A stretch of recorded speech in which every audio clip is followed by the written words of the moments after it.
Oui, c'est une maladie fréquente. On estime qu'il y a environ 170 millions de personnes qui sont infectées par ce virus dans le monde et à peu près 400 000 en France. Les hépatites virales chroniques B et C touchent un être humain sur 12, environ un tiers par l'hépatite C et 2 tiers par l'hépatite B.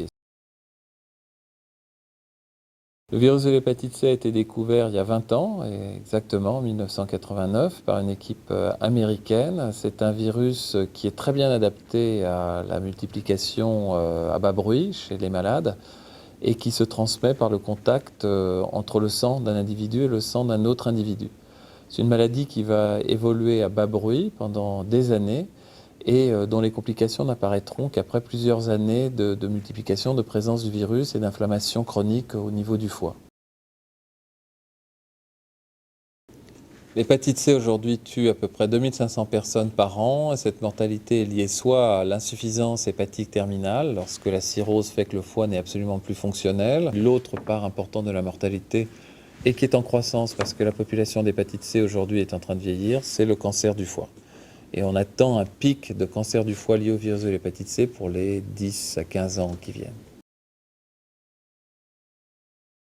Les modes de transmission du virus de l'hépatite C, le plus important au cours des âges, si on peut dire, c'est la transfusion sanguine. Alors aujourd'hui, c'est un mode de transmission qui a disparu puisque les sangs sont sécurisés et qu'il n'y a plus de virus de l'hépatite C dans le sang qui est transfusé. Mais pendant très nombreuses années, la transfusion sanguine a été responsable d'à peu près 70 à 80% des nouveaux cas d'hépatite C. Le deuxième mode de transmission, c'est l'usage de drogue par voie veineuse, pas forcément un usage régulier, ça peut être un usage occasionnel, mais l'échange de seringues et de tout le matériel qui permet la préparation des drogues peut être à l'origine de la transmission du virus de l'hépatite C. La troisième cause, c'est la transmission qu'on appelle nosocomiale, c'est au cours de techniques médicales ou chirurgicales invasives où il va pouvoir y avoir, là encore, contact du sang d'un individu infecté avec le sang d'un autre. Ça peut être la dialyse, ça peut être la chirurgie, ça peut être beaucoup de choses. Et puis il reste ce qu'on appelle la transmission de l'hépatite C acquise en communauté, c'est-à-dire toutes ces occasions où on va pouvoir se contaminer avec le sang de quelqu'un d'autre. Alors sans affoler la population, ça peut arriver chez le coiffeur, chez le dentiste, l'acupuncture, le piercing, enfin toutes les procédures invasives qui peuvent, si elles ne sont pas réalisées dans les conditions de sécurité parfaites, transmettre l'infection. Non, je pense que la transmission communautaire reste stable, que toutes les transmissions restent stables, à part la transmission par la transfusion sanguine qui a disparu. Donc tous les autres modes de transmission probablement sont toujours au même niveau. Ce qui veut dire que de façon globale, il y a moins de nouveaux cas.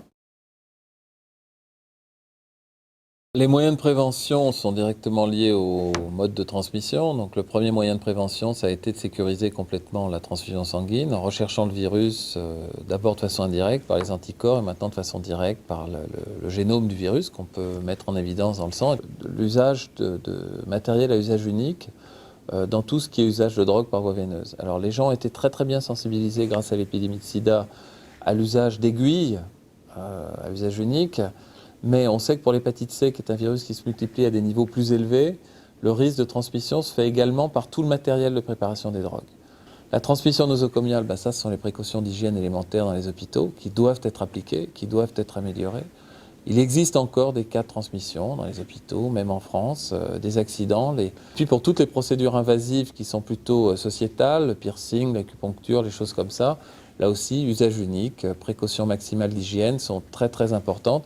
Il ne faut pas aller se faire tatouer n'importe où, il ne faut pas aller se faire piercer n'importe où. C'est vraiment important, en particulier pour les populations jeunes, qui sont des populations qui vont vers ces pratiques, d'éviter d'être infecté tôt, parce que si on est infecté très jeune par le virus de l'hépatite C, on risque de faire une infection qui va durer très longtemps, et c'est après 20-30 ans d'évolution que les complications arrivent.